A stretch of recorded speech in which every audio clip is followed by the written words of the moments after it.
If you think haunted houses only exist in movies, I wish, with all my heart, you were right. But I lived in one, and it wasn't just any house.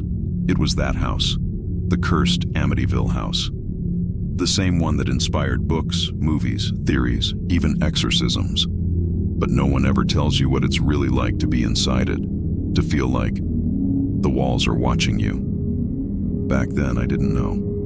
I had no idea what we were walking into. To me, it was just an old house, charming and way too cheap to pass up. My parents had always dreamed of something like that, a fresh start, a home. I remember the day we arrived like it happened this morning.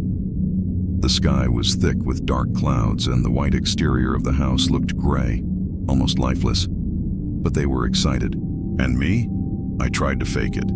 Because from the moment I stepped inside, something felt off. The air was heavier, colder, not winter cold, a cold that came from absence, from presence, from death. The first few days were normal. New furniture, minor renovations, hopeful conversations. But at night, the house changed. I started waking up every night at 3:15 a.m., every single night. No alarms, no reason. I'd just snap awake, heart pounding, drenched in sweat, and this terrifying certainty that something was in the dark. At first, I thought it was all in my head. New house, new routine, stress. But then, I started hearing footsteps. Slow, heavy, climbing the stairs, always stopping at the top, right outside my door. I'd hold my breath, too scared to move. And even with my eyes shut, I knew someone or something was standing there watching me. I told my parents. They laughed, said it was the wind, old wood, my imagination. But wind doesn't scratch walls, wood doesn't whisper my name at 4 a.m., and my imagination never left bruises on my arms. That house didn't just want to scare us, it wanted something from us. And I think I know what it was. But if you really want to understand what happened in there, you need to hear it all. And I'll warn you now. Once you know the truth, you'll think twice before stepping into any old house again. Because some doors, once opened, never truly close. The first time I saw that house, I swear my stomach turned. It was beautiful. One of those old symmetrical houses with a roof that looked like it came straight out of a Home Sweet Home kid's drawing. Big windows, a restored red front door, a neglected garden, full of potential. It was the classic American suburban home that looked frozen in time. And maybe that was the problem, because it was frozen in time. At the exact moment death took over that place, my parents were ecstatic. They'd saved for years just to afford a down payment. And when this house showed up, listed for way below market value, they jumped on it. The realtor brushed off my dad's questions about the low price, said the previous owners had to leave in a hurry, that the house had been on the market for a long time. It's just superstition, she told us. Local legend. Nonsense. Nonsense. We arrived on a gray afternoon. The sky was heavy, the wind pushing dead leaves across the front walk. I remember the silence. It was a whole neighborhood, but everything felt dead. No kids playing outside, no dogs barking, not even the sound of a single passing car. Just the faint creak of the iron gate and the soft thump of our footsteps on the wooden porch. My mom cried when she stepped inside. She's always been emotional, but that moment was different. She stood in the center of the living room looking up, like she was trying to listen for something. And when my dad asked what was wrong, she just said, "It feels like the house was waiting for us." That sentence still chills me to the bone. I ran up the stairs, trying to convince myself this was a new beginning. I chose the room at the end of the hallway. It had a window overlooking the backyard, and just below it, a small locked hatch, the basement entrance. That first night, I heard a noise coming from down there, something dragging, slow, deliberate. I forced myself to ignore it, blame the wind, or maybe a raccoon, until I realized the sound wasn't coming from outside. It was coming from inside the house. By the second day, my dad started acting strange. Nothing dramatic, nothing you'd notice right away. But he was more irritable, snapping over little things. He'd spend hours locked in the downstairs office, which, by the way, was the same room where the former owners had been found dead. He said it was just stress from the move, but one night I found him standing in the living room, staring into the dark corner of the wall, completely still, not blinking, like he was waiting for something to come out. I quietly stepped down and asked if he was okay. He looked at me like I was a stranger, then laughed and went back to bed like nothing happened. Things started disappearing, little things. My mom's earrings, my books, silverware from the drawer. But what bothered me the most was the smell, that putrid, rotting smell. Not constant, random. Sometimes in the bathroom, sometimes in the hallway. But one night, it came from inside my closet, and when I opened it, there was nothing there. Nothing, except a hole in the bottom corner, like something had clawed its way through the wall. In my sister's room, it was worse. She started talking to someone invisible. Said it was a sad man who lived in the mirror. At first, we thought it was just imagination, until the day she drew his face, and it was identical to Ronald DeFeo Jr., the man who murdered his own family in that house years ago. The scariest part, she had never heard that name before. One afternoon, I went for a walk around the neighborhood, tried talking to an old woman watering her plants next door. She looked at me and quietly went back inside. But just before closing the door, she whispered, "You still have time to leave." I came back with my heart sinking, walked in and found my dad scrubbing the kitchen floor like a madman. I asked what happened. He didn't say a word. But my mom, she whispered. We woke up, and there was something written on the floor, in blood. After that, I barely slept. The whole house felt like it was breathing. It felt alive and hungry. The furniture creaked like it was inhaling. Marks would appear and disappear on the walls, and the stairs, those damn stairs. It was always the same sound, the same footsteps, slowly climbing, stopping right outside my room, at my door, until one night, the door opened by itself. It didn't take long for the house to start showing us that we weren't welcome. And it all started subtly, small things, too small to seem serious, at least to anyone not living through it. The lights would flicker, but it wasn't random. It was always at the same time, 3:15 a.m., like the whole house woke up with me. The first time it happened, I got up to get a glass of water. I walked down the hallway and saw the bathroom light on. No one was inside, but the faucet was dripping. Drip, drip, drip. I turned it off, closed the door, and just before leaving, I glanced at the mirror. That's when I saw it. Behind me. Something darted past the end of the hallway. I couldn't see it clearly, but it was dark, low, fast, and it looked like it was crawling. I ran back to my room and locked the door. Tried to convince myself it was just a trick of the light, a shadow, a reflection. But deep down, I knew. I knew something was wrong with that house, and the signs only got worse. One night I heard my sister crying in the next room. I rushed in to check on her. She was shaking under the blankets. Said the man in the mirror was getting angrier every day, and now he didn't need the mirror to appear anymore. He came into the room, she said, but the mirror was still empty. I tried to calm her. Slept in her bed that night, but before falling asleep, I looked into the mirror, and for a split second, I swear I saw something behind me. Something that wasn't in the room, but was inside the mirror. My mom started hearing voices. At first, soft whispers. Then they began calling her name. Always from downstairs. Always in the same tone. Almost seductive. Maria. Come here, Maria. She became paranoid. Locked the bedroom doors, lit candles, sprinkled salt in every corner of the house. She said she saw a shadow cross the kitchen and disappear into the wall, right in front of her. No one believed her, not even my dad. He was getting more distant by the day, barely spoke, spent hours in the basement, even though he swore it had been locked since we moved in. I asked him how he opened it. He said, "She showed me the key." "She who?" I asked. But he didn't answer. From that day on, he started carrying a shotgun around the house. Said it was just in case. But sometimes, I saw him pointing it at empty spaces, finger tight on the trigger, like he knew something was there. One night, while everyone was asleep, I heard the living room TV turn on. I crept downstairs. The screen was lit up, static, white noise. But through the static, there was a voice, low, dragging, repetitive.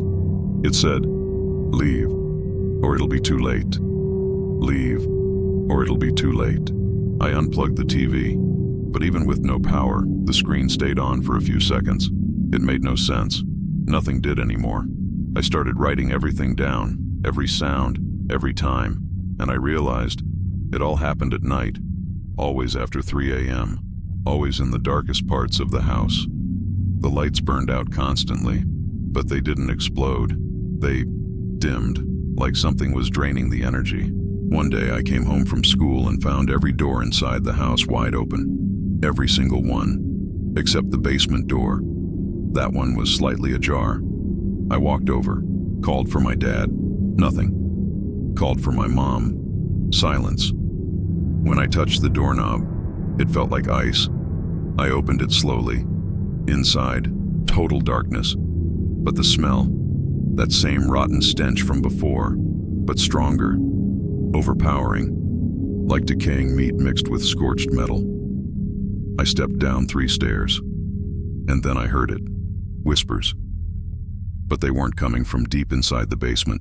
They were coming from the walls, like something was living inside the house. Something alive and hungry. I ran, slammed the door, locked it. And that day, I made myself a promise.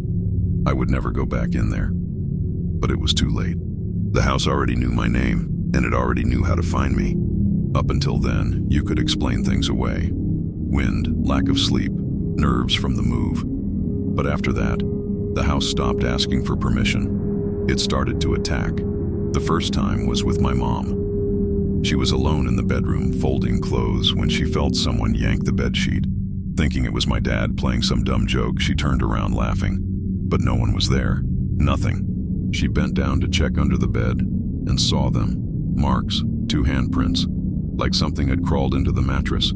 She went into shock, didn't speak for 2 days. When she finally told us what happened, she went straight to the local priest, begged for holy water, a cross, anything.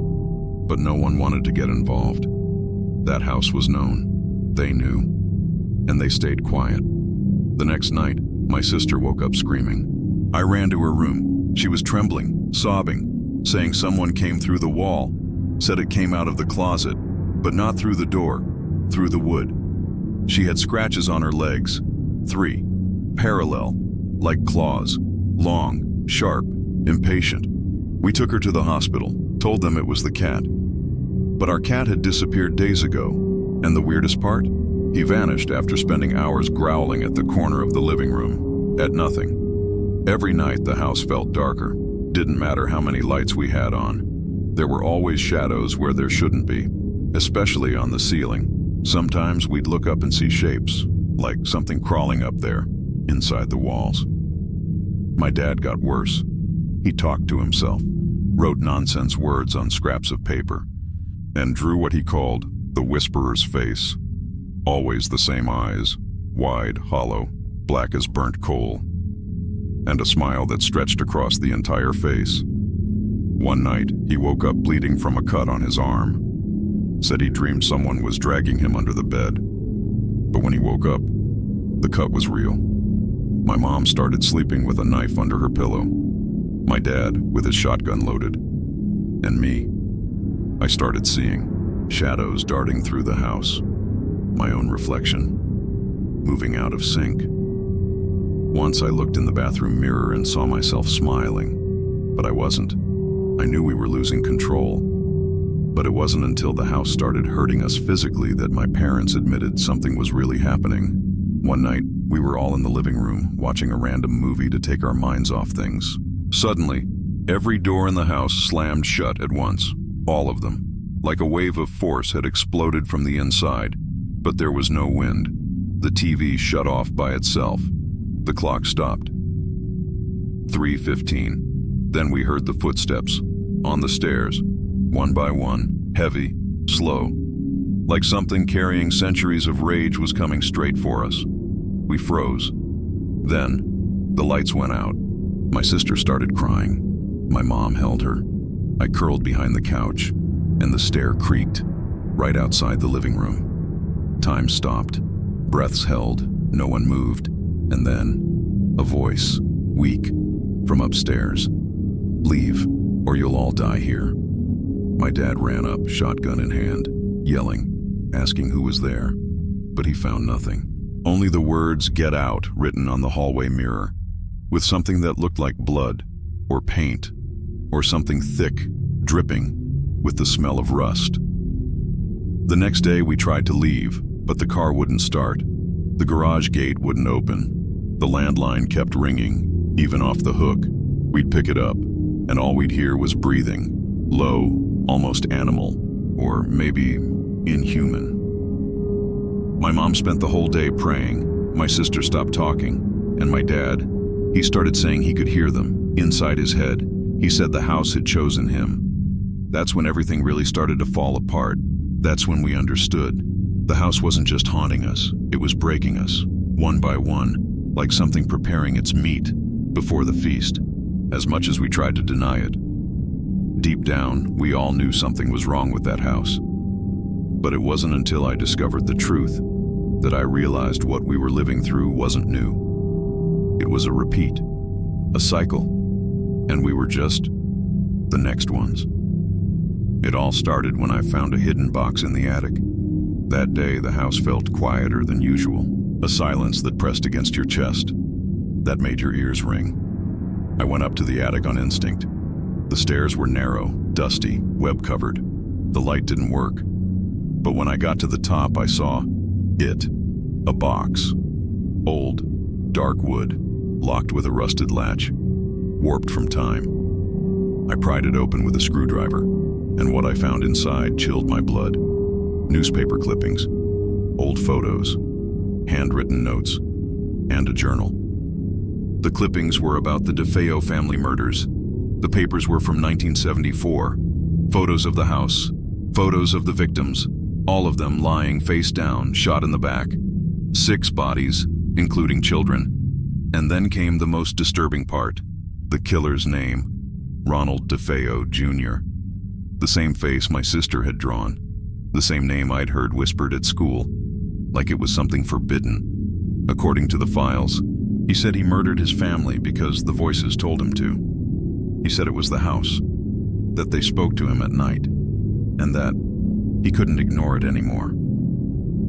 Then I opened the journal, but it wasn't Ronald's. It was from someone who lived there before them, someone who had already gone through the same horrors. Dates, times, details eerily similar to ours. Entries like, woke up again at 3:15. The voices are louder. I see things in the windows. My son talks to a man in the mirror. He says he lives inside, calls him the master of the house. My wife doesn't sleep anymore. Something whistles in the basement and the hallway wall. It started bleeding. I need to leave, but she won't let me. The house won't let us go. I read it all with trembling hands. The air was heavy, almost solid. And I swear on everything, that while I was reading, I heard something behind me. I turned fast. Nothing. But in the reflection of the attic's tiny window, I saw a silhouette. Someone watching me, from inside the room. I grabbed the box, ran downstairs, and showed my parents. My mom cried. My dad, he laughed. A strange, dry, drawn-out laugh. Like it confirmed everything he already suspected. Or worse, everything he'd already accepted. She's alive, he said. This house is alive. And it chooses. It always chooses. It was the first time I saw him cry, not like a scared man, but like someone who realized he had already lost. That night, there were no whispers, no footsteps, no screams, just silence. And that was so much worse. The house was waiting for us to understand what it wanted, waiting for the next chapter, because that's what it did, what it always did. Even before the DeFeos, before the settlers, before anyone built on that cursed land. A native legend mentioned in the journal notes spoke of a place where spirits don't sleep, a cursed land where the dead never stop walking. According to the story, whoever lived there was doomed to hear the screams of the past, to see what shouldn't be seen, and eventually, to repeat. Repeat the blood, the madness, the death. And now, it was our turn. The voices became more frequent, but they were different now. Clearer, closer. No longer whispers. Now, commands. Kill, clean, deliver, offer. My dad started writing those words on the walls, with charcoal, with blood from his own arm, with anything he could find.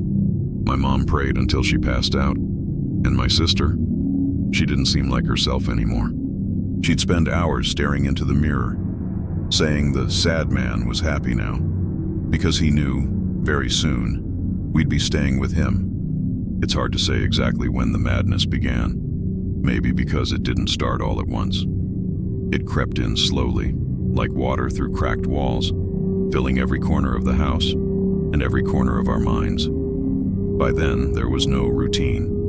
Meals turned to silence, nights turned to watchfulness, and daylight.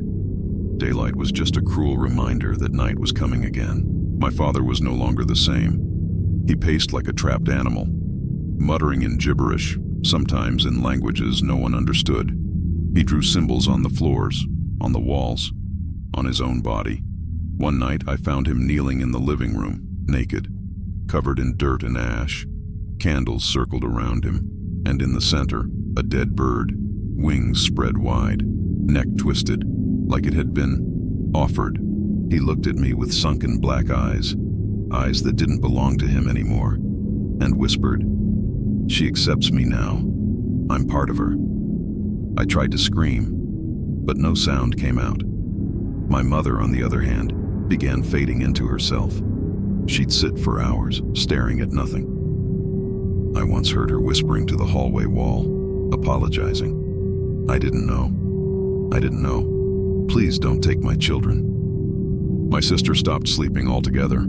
She refused to lie down. She'd stay awake all night, eyes wide open, rocking back and forth, like she was hearing music only she could hear. When I tried to pull her away from that mirror, she screamed so loud the window cracked. And when I hugged her, she bit me, hard. It bled, but her eyes, they were dry, soulless, like the eyes in the old photos I found in the attic box. As for me, I no longer knew what was real. I saw shadows during the day, heard footsteps even when I wasn't home. I started having waking nightmares, dreams of the house, of the basement, of something crawling out of the walls, dragging chains, calling my name. Sometimes I'd wake up to my bed shaking. Other times I'd wake up outside the bed, standing in front of the mirror, with no memory of how I got there, no memory of what I'd done. One night I woke with my hand clenched into a fist. When I opened it, I found 3 teeth, human teeth. They weren't mine, but they were still wet. The house was no longer a house. It was a thing. It breathed, it flexed, it fed on our fear. And every breath we took was just another offering. I started hearing knocks inside the walls. 3 knocks, always, like a code, a countdown, a threat. And after the knocks came the voices. End it. They're ready. Offer, sacrifice, finish. My sanity was leaking out of my skull like filthy water through a rusted drain. I didn't trust anyone anymore. Worse, I didn't trust myself. One afternoon, I opened the fridge and found raw meat where the milk should have been, but no one had bought any meat. And it was moving. Food spoiled in minutes. Water tasted like iron. The air was thick, like we were breathing something rotten. Then came the day when the basement door opened on its own. We were all in the living room, together. A rare thing by then. That's when we heard it. Creak. The basement door, locked for weeks, slowly creaked open. No wind, no key, no human hand. and from inside came a smell no words could describe. Something between rotten flesh, sulfur, and despair. My dad was the first to move. He grabbed the shotgun and walked down without saying a word. My mom tried to stop him, but he wasn't listening anymore. He disappeared into the darkness. We called out, nothing, silence. Then, we heard it, laughter. Not his, not human, not natural. Dry, childish giggles, dozens of them, like a chorus of dead children laughing at our pain. My dad came back an hour later, but it wasn't him. He was covered in blood, his eyes black, smiling. "She spoke to me," he said. "The house spoke, and now I know what to do." He looked at my sister, then at my mom, then at me. And right then, I knew. One of us wasn't getting out of that house alive.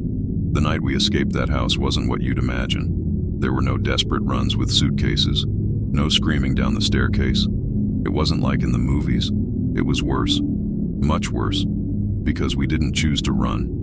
We ran, because if we stayed, we would die. After that night in the basement, everything changed. My father stopped sleeping. He wandered from room to room, dragging the shotgun, murmuring to the walls. He said he was waiting for the final order, that the house would speak again, and he'd do what needed to be done. My mother begged to leave, tried to pack bags, but every piece of clothing was soaked in a thick black slime, like the house knew, like it was already trying to stop us. The next day, she tried calling my grandma. The phone rang, but when someone picked up, the voice on the other end was hers. "I told you not to call anyone." She threw the phone against the wall. By then, my sister wasn't herself anymore. She sat quietly in front of her bedroom mirror, whispering to it, smiling. One night when I tried to wake her, she turned to me and said, "You're next." That's when I knew this had gone too far. If we didn't leave, the house would finish what it started. So I planned. I waited until everyone was asleep, or whatever sleep meant in that place. I grabbed the car keys, cut the power to the house, and woke my mom. She was already awake, eyes hollow like she knew. "Can you do it?" she asked. "The house won't let you." I said yes. It was a lie. I didn't believe it either. I carried my sister in my arms. She didn't fight, but on the way to the car she whispered, "He's going to be sad." The front door was wide open. The wind howled, icy and sharp, like a warning. The night was heavy, sky starless.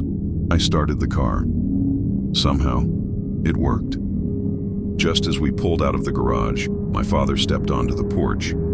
He stood there, shotgun in hand, his face streaked with blood, grinning. He didn't say a word. He raised the gun and fired. The shot hit the fender, inches from the front wheel. I floored it. We tore down the dark street, not looking back. The house was behind us, but what lived in it wasn't. In the weeks that followed, my mom refused to sleep. We'd moved into my grandmother's house, but she still heard voices from the closet, the bathroom, the old kitchen radio. My sister talked to Grandma's mirror like it was the same one from before, and the reflection was the same. I didn't escape either. The nightmares followed, always the same. The house, 3:15 a.m. The sound of the staircase creaking.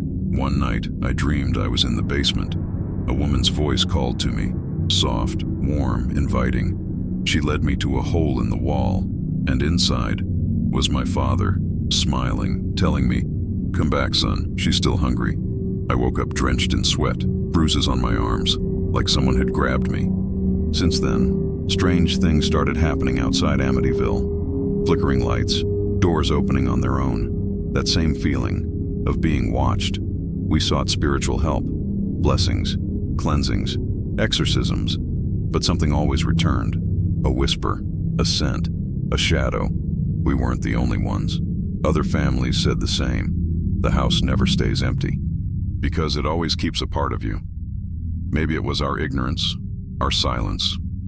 Maybe we should have left at the first sign. But now, it's too late. Because even far away from it, the house is still inside us. Sometimes when I walk alone at night, I feel someone beside me. I hear 3 footsteps behind me. Always the same. Always at 3:15. My sister hasn't spoken in years. And my mother? She took her own life 6 months after we left. She left a note. It only said, "The house called me, so I went." We never went back to Amityville. But the house never stopped coming for us.